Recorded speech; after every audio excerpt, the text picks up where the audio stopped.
وشكون اللي ما يحبش الموسكوتشو؟ قلت لكم حبيباتي اليوم هذه الوصفه نتاع الموسكوتشو غير بثلاث حبيبات نتاع البيض وانتي وجدتي اروع موسكوتشو. هذا الموسكوتشو نديروه بزاف للمناسبات وللاعراس، يعني وصفه ما شاء الله تجي خفيفه وتجي بنينه وتجي ما شاء الله. يعني هذه الوصفه من اروع ما يكون. كما راكم تشوفوا البنات يعني في هذا الفيديو الخفه تاعو كيفاه جاء خفيف وجاء جاء ما شاء الله من داخل، جاء من أروع ما يكون عفوا. راح ندخلوا في الوصفة وطريقة التحضير. راح نبدأ بالصلاة والسلام على رسول الله عليه أفضل الصلاة والسلام. كما راكم تشوفوا البنات هنايا وجدت كامل المقادير قدامي وراح نبدا نخلط معكم المسكوتشو تاعنا. كما قلت لكم حبيباتي غير بثلاث حبيبات نتاع البيض، يعني الحبيبات تاع البيض ما همش كبار، هم غير متوسطين. فرغتهم كما راكم تشوفوا راني نكسر غير بالحبه. كما على بالكم رانا في فصل الصيف ويعني ساعات اخرين نشريو البيض ونلقاوه فاسد. على بها ديروا هكذا يعني في كاش يعني في كاس هكذا ولا كاش حاجه. كسروا غير بالحبه نتاع البيض وفرغوها باش ما تكونش معكم وحده فاسده وتفسد لكم كامل الحبات. المهم حبيباتي هنايا درت ثلاث حبيبات نتاع البيض مع رشه تاع الملح والمغرفه نتاع لافاني، وبديت نخلط كما راكم تشوفوا بالباتور. كما راكم تشوفوا البنات وهنا زدت ضفت لها كاس نتاع السكر. هنا هذا الكاس اللي كيلت به كامل الكيلات، يعني هذاك الكاس تاع ام وليد او هذاك الكاس اللي بما يعادل 220 ملي. هذاك ديما اللي رانا نكيلو به ديما الوصفات نتاعنا.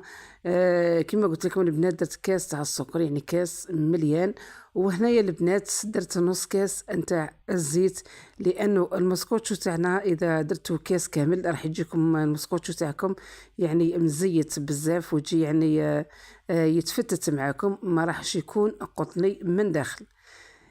المهم حبيباتي بعد ما ضفت نص كاس تاع الزيت هنا زدت ضفت كاس غير ربع نتاع الحليب او كاس ناقص اصبع نتاع الحليب، ودرت مبشور البرتقال. كما قلت لكم البنات انا عندي كميه مليحه نتاع مبشور البرتقال اللي كنت يعني خبيته من العام اللي فات يعني من الشتاء. وهنا حبيباتي راح نزيد نضيف للخليط نتاعي ضفت له مغرفه نتاع انشا.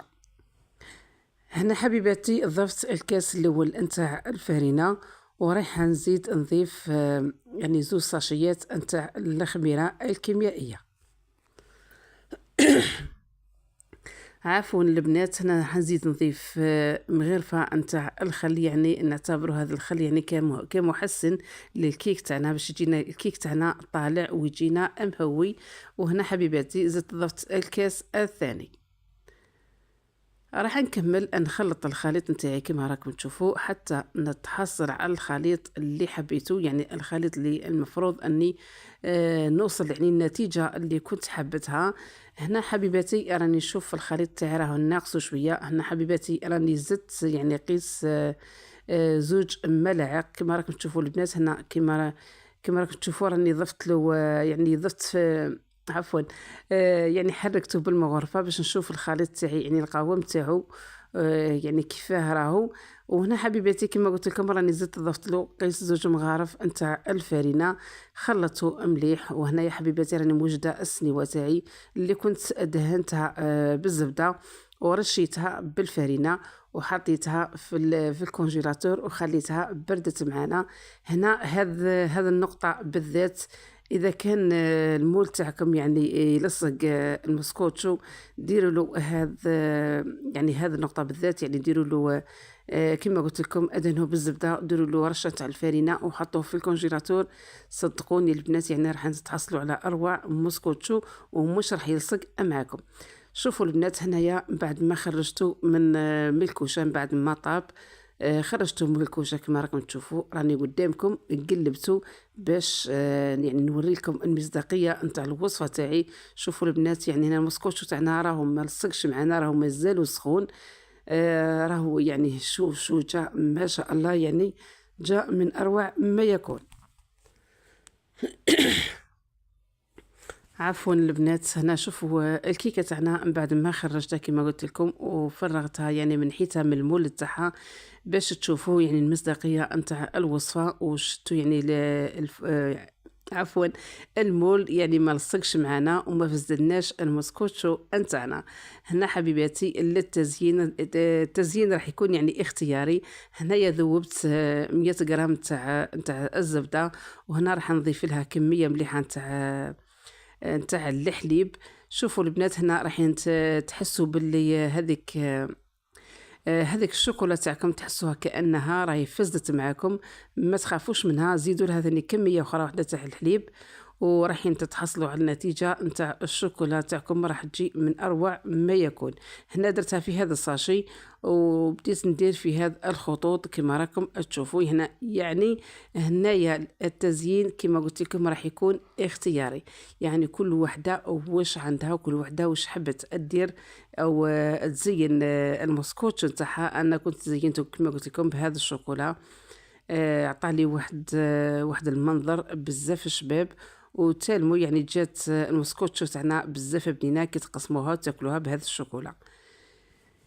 هنا حنكمل كامل يعني التزيين تاعي او الشوكولا تاعي. من بعد ما كملت كامل الشوكولا تاعي انا كانت عندي غير كميه قليله نتاع كاوكاو ايفيلي وكميه قليله تاع يعني الكاوكاو كنكاسي، خلطتهم مع بعضهم وزينت بهم المسكوتشو تاعنا كما راكم تشوفوا من الفوق. يعني كانت عندي غير قسم غير فانوس ولا هكذاك، يعني موش بزاف زينت بها.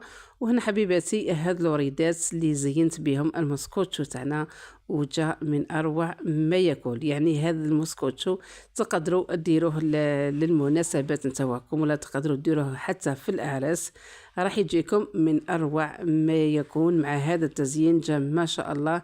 والبنات تاعو يا البنات واش نقول لكم ما شاء الله بزاف بزاف ابنين وخفيف وهشيش ما شاء الله. يعني غير جربوا الوصفه واكيد راحين تدعيوا لي.